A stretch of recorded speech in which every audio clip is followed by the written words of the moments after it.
assistir essa coisa super chata. Quero ver alguma coisa decente, tipo... Navegação visual em estrelas do mar. Primeira evidência para o uso da visão e olhos em estrelas do mar. Aliás, as estrelas do mar possuem olhos? Embora ainda debatido, há muitas indicações de olhos que formam imagens na evolução dentro de metazoa. Em quinidários e equinodermos, por exemplo, esses animais desenvolveram evolutivamente um pico de complexidade dos olhos. Curiosamente, há evidências de formação de imagens sem olhos em ouriços do mar, possivelmente usando o sombreamento direcional da opsina epidérmica pelas espinhas.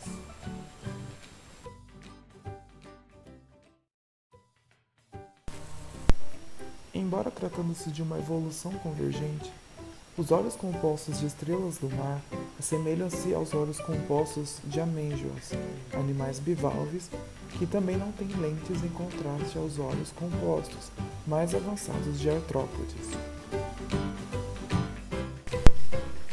Neste presente trabalho, estudou-se os olhos e o comportamento de Lichia laevigota, uma espécie tropical de estrelas do mar estreitamente associadas com recifes de corais, testando-se a hipótese que elas usam a visão para encontrar o caminho de volta ao recife se forem deslocados, a partir de dados funcionais sobre a fisiologia e resolução espacial de seus olhos e correlacionando assim com os dados comportamentais. Materiais e métodos. Para entender o funcionamento dos olhos da estrela do mar, foi realizado um estudo da morfologia ocular através da análise do material. Foram feitas dissecações dos olhos dos animais coletados em seu habitat natural no recife de coral em Akajima, Okinawa, Japão. Imagens foram feitas para determinar a possível influência do campo visual pelos ossículos localizados ao lado do olho. Também foram realizadas medições no campo visual dos olhos compostos desses animais que sugerem que os olhos das estrelas do mar eram sensíveis à luz, possivelmente dando ao animal uma ideia da localização de pontos escuros e claros em seu mundo subaquático. Ao lado temos uma imagem do campo visual medido através do goniômetro. Em seguida temos a imagem da morfologia do olho da estrela do mar. Em A podemos ver a imagem de 2 omatídeos selecionados longitudinalmente.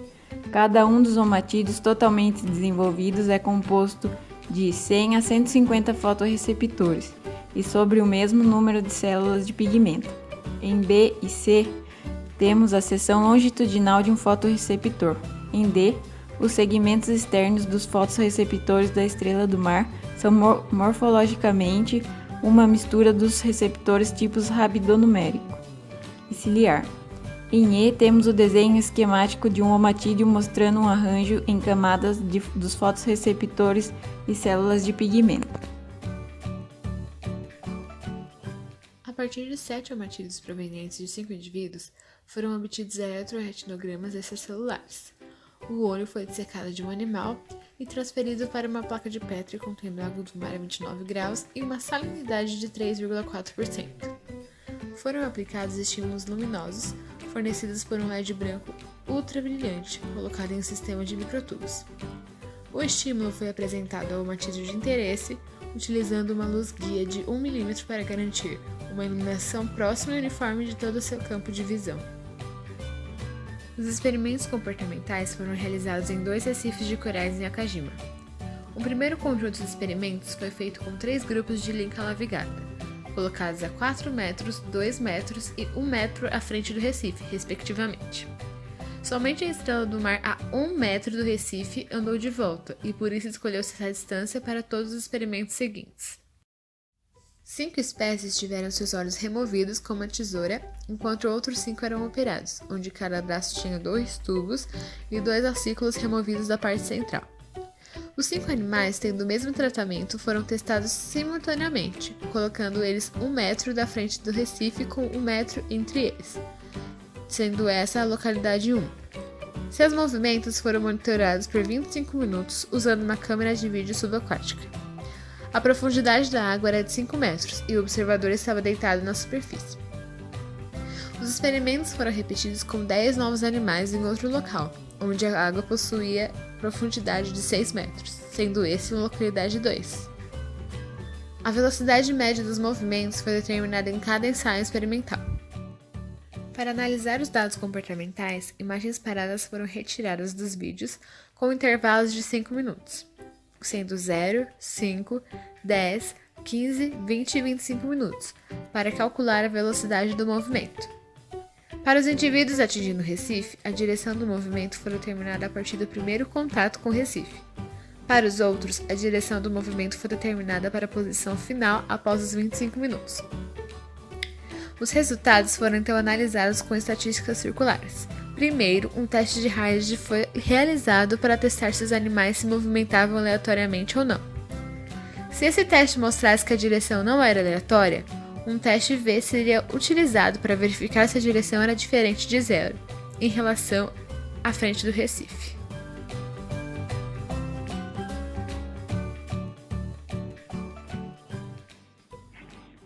Os olhos da Lynca laevigata estão situados na ponta de cada braço, sendo que essa ponta pode dobrar de 80 a 120 graus para cima, auxiliando a visualização sobre o substrato. O olho está acomodado sobre um pé ambulacral modificado, acrescido de até 150 omatídeos.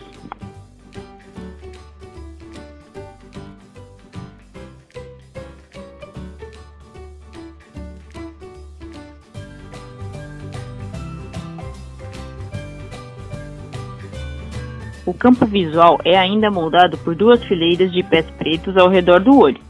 Com o animal ativo, os pés pretos se retiram, mas se perturbado, eles retornam à frente do olho, deixando o animal totalmente cego.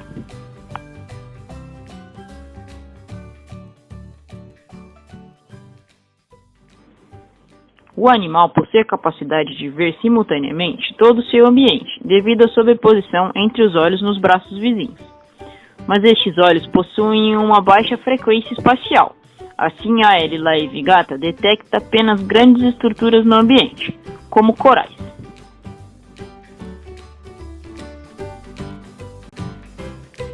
O tempo de resposta a estímulos luminosos é muito longo, estando de acordo com o comportamento lento destes animais. Morfologicamente, não há uma lente presente, apenas uma camada fina de células epiteliais, sendo incapaz de apontar uma estrutura específica responsável pela filtragem.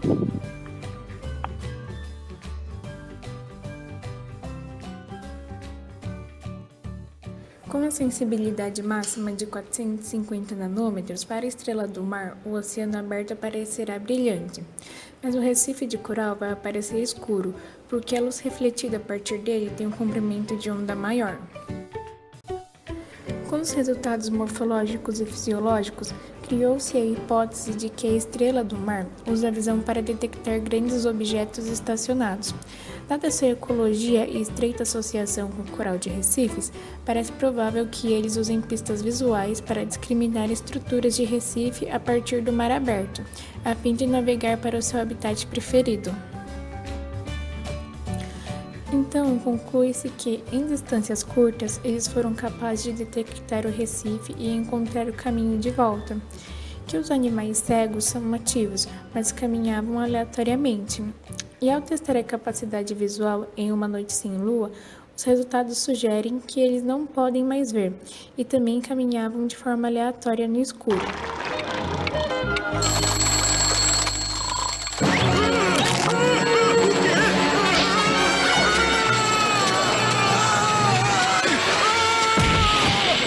Quem tá fazendo esse barulho?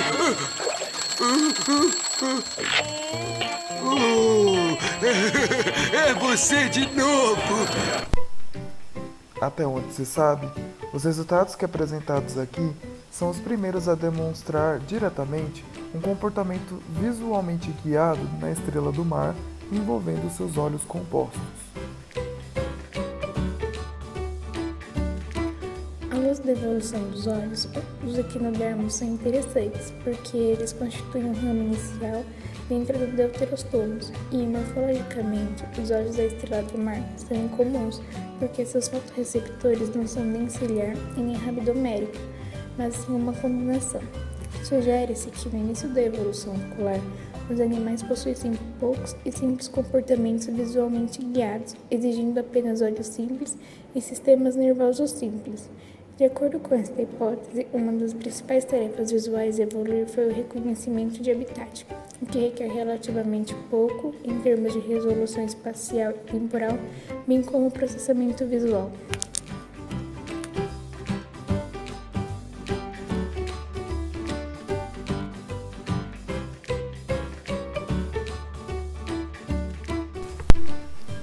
Portanto, de acordo com os resultados obtidos, se deslocados de seu habitat natural de corais, as estrelas do mar utilizam a visão para navegar de volta.